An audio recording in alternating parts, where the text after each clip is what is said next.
আমরা খাওয়া দাওয়া করি যেই জিনিসটা আমরা আমাদের শরীরকে দিয়েছি, আপনি দেখবেন যদি আমরা সময় মতো উঠে এটা আমাদের পেট থেকে আমাদের শরীর থেকে দুর্বৃত করে দিই, তাহলে আমাদের রোগ ব্যাধিও কম হবে।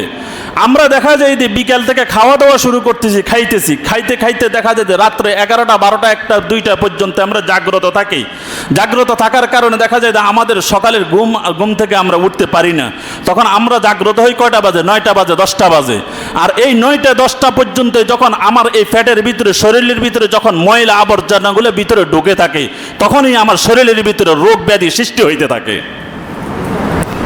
যার কারণে আপনি দেখবেন প্রত্যেকটা ডাক্তার কি বলে জানেন?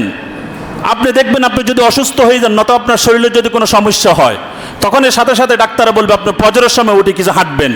হাঁটার দ্বারা কি হবে? আপনার শরীরের ভিতরে থেকে যত আবর্জনাগুলো আছে, নামাজ ইবাদত বন্দি করবেন, ব্যায়ামও হয়ে যাবে।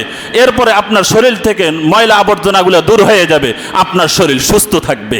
আর সকালে যখন আপনি হাঁটবেন, সকালের আবহাওয়াটা, বাতাসগুলো থাকে ফ্রেশ, আর এই অক্সিজেনটা যখন আপনার শরীরের ভিতরে ঢুকবে, সাথে সাথে আপনার শরীর থেকে বারোটা ঢোকার কারণে দূষিত যে হাওয়াটা আছে এগুলো সম্পূর্ণ দূর হয়ে যাবে, যার কারণে আপনার শরীরও সুস্থ হয়ে যাবে।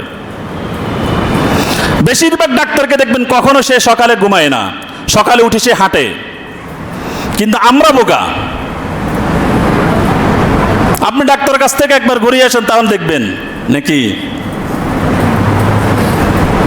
লক্ষ লক্ষ টাকা উড়ে ফেলবো, শরীরের মধ্যে রোগ ব্যাধি ঢুকাই দিব, কিন্তু আমরা প্রসেস জানি না, পদ্ধতি জানি না। এ সমস্ত প্রসেস আর পদ্ধতি আল্লাহর হাবিব রাসূল পাক সাল্লাল্লাহু আলাইহি সাল্লাম শিক্ষা দিয়ে দিয়েছেন। যার কারণে আল্লাহর হাবিব বলছেন যে মাগরিবের পরে খাওয়া দাওয়া করে এশার নামাজ পড়ে ঘুমিয়ে যাও। তোমরা সকালের আগে আগে যখন ভোরবেলা হয়ে যাবে, তখন তোমরা ফজরের নামাজে উঠো, নামাজ পড়ো, ওযু করো, তোমার শরীর থেকে ময়লা আবর্জনাও চলে যাবে, তোমার রোগ ব্যাধিও চলে যাবে, তোমার ইবাদত হয়ে যাবে, তোমার নেকিত হয়ে যাবে। কত সুন্দর পদ্ধতি না? কিছুদিন আপনি এভাবে করে দেখেন, দেখবেন আপনি সুস্থ।